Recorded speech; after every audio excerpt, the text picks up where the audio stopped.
Halo, anak bioskop. Banget. Kok nadanya sarkastik gitu ya? Karena lebih condongnya excited-nya lebih ke mana ya? Aduh, gimana ya gitu. Oke. Excited, deg-degan. Ya, itu kali ya lebih tepatnya. Tentang Rhoma Irama sih. Judi.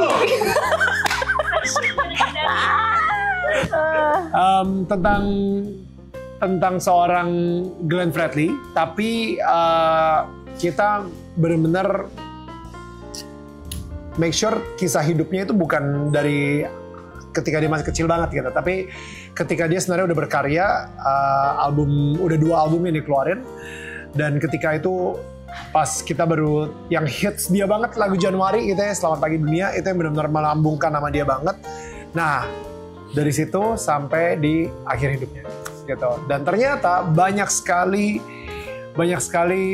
konflik di dalam kehidupannya dia, dan Glenn sendiri dengan wanita-wanita yang kita kenal juga gitu, dan habis itu aktivismenya dia terhadap Ambon, jadi ya atau kemanusiaan gitu, itu dan sebenarnya kita kan fokus banget itu sebenarnya ke keluarganya Bung Glenn banget gitu ya, jadi kita hidupnya Glenn Fredly dengan keluarganya dia sendiri. Nah, jadi gue tadi sempat cerita juga gitu bahwa ketika gue bacain skrip itu draft ke-10 kalau nggak salah, gue bacain di depan para keluarganya Glenn Fredly, ayahnya Bung Glenn ngelihat ke saya, dia bilang, kok kamu bisa tahu ya? Ini 90% benar gitu. Jadi kita bersyukur banget karena hal ini tidak pernah diceritakan kemana-mana. Gak pernah diceritakan siapa-siapa. Bahkan kalau misalnya lo ngecek YouTube-nya Bung Glenn sendiri, itu dia gak pernah ngomongin soal keluarganya sama sekali.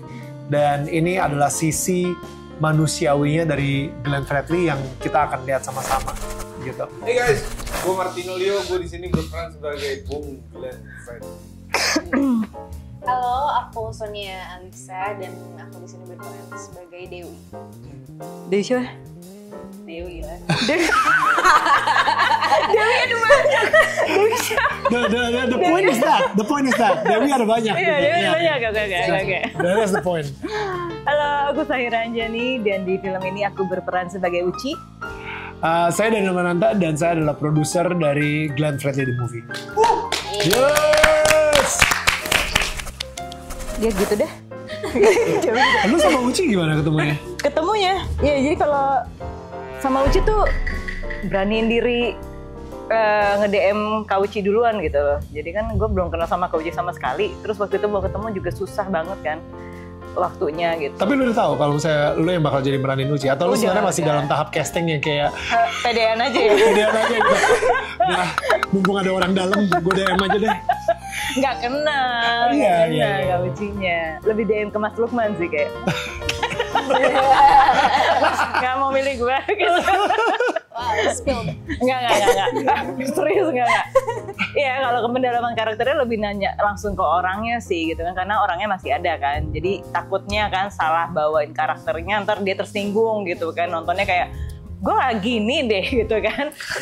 Atau apa gitu kan. Jadi lebih ngobrol langsung sih gitu. Sama ya paling cari tahu lah kayak dari Instagramnya kayak gitu. Sama nanya Mas Lukman lah, yang mungkin orang yang kenal sama Kak Uci itu kayak gimana sih. Berapa lama tuh prosesnya? Selama dari reading sampai syuting itu berarti berapa tuh? Kita reading berapa lama ya? 2 bulanan ya? 2 bulan. 2 bulan ya? 2 bulan tapi kenal bener sama Kak Ucinya itu kayak baru sehari. Tapi sehari itu tuh bener-bener kayak udah pernah ketemunya tuh kayak lama banget gitu loh. Kayak udah berkali-kali ketemu gitu. Padahal baru 1 hari se-humble itu Kak Uci aslinya. Halo, sama Dewi? Sama Dewi gimana? Iya, kalau dari aku, jadi sama Mas Lukman itu emang apa ya? Aku sempat nanya di awal, Mas karakter Dewi ini apakah harapannya memang mau aku bikin sama persis, tapi memang referensinya terbatas, apa yang bisa aku cari dan aku dapetin dan yang di-provide sama produksi juga. Jadi memang ada beberapa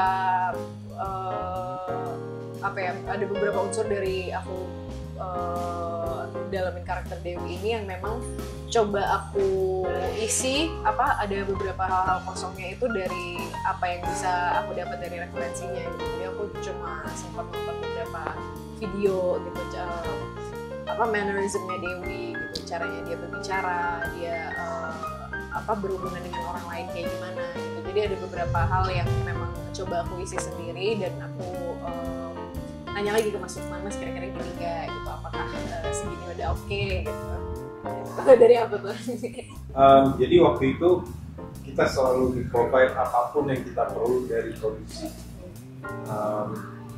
baik maupun itu acting coach, mau itu dialect coach, mau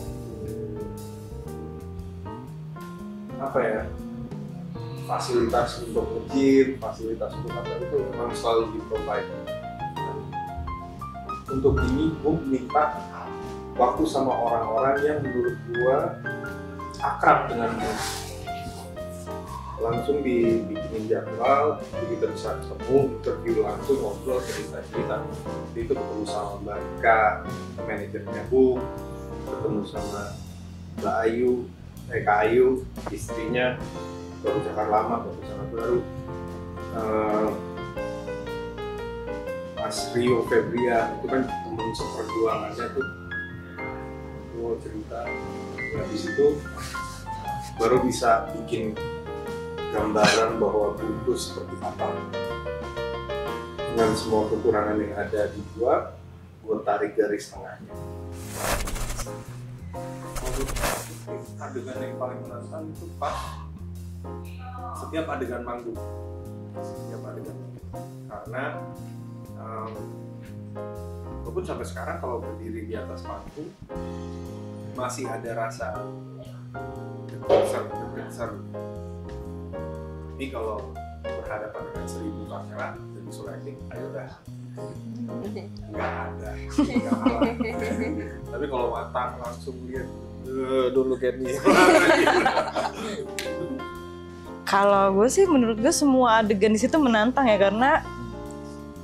karena kan deg-degan mau bawa ini bener apa enggak gitu. Jadi semuanya sih kalau menurut gue sih beban gitu semua scene itu gitu. Ya tapi untungnya bisa dilewatin satu persatu dan ya semoga sih semua suka gitu ya hasilnya. Aku juga sama sih sebenarnya, kurang lebih kayak yang tadi aku bilang. Ditambah memang beberapa scene-scene yang Dewi laluin saat itu di momen kehidupannya Glenn itu kayak conversation yang lebih personal gitu, yang lebih intim gitu, berdua atau bertiga dan baru pertama ketemu gitu.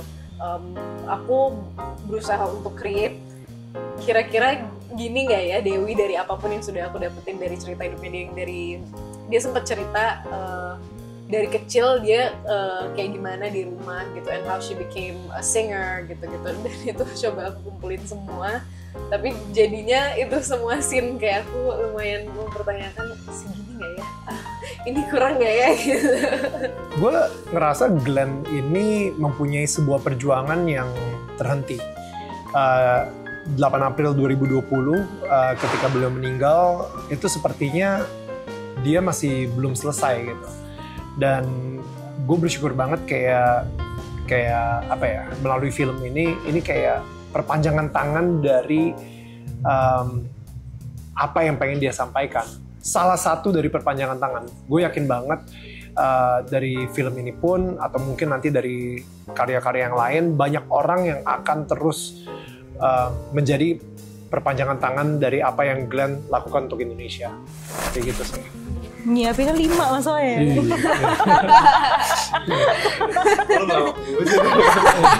Dari pagi. Maaf. Peacemaker. Ya. Duluan nih lompat. Gue masih mikir. Pas. Masih lompat gue. I would say love sih. Tulus kali. Enggak, Beda. Ini Glenn.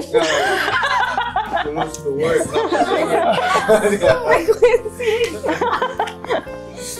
Gue pikir jenius kali ya. Gue bilang dia tuh. Enggak. Enggak, abis dia dari semua masalah bisa tercipta lagu gitu kan jarang-jarang ya. Kayak gitu ya. Bisa. Alright, anak bioskop jangan lupa untuk nonton film Glenn Fredly The Movie di Cinepolis Cinemas tanggal 25 April 2024. See you guys there. Iya.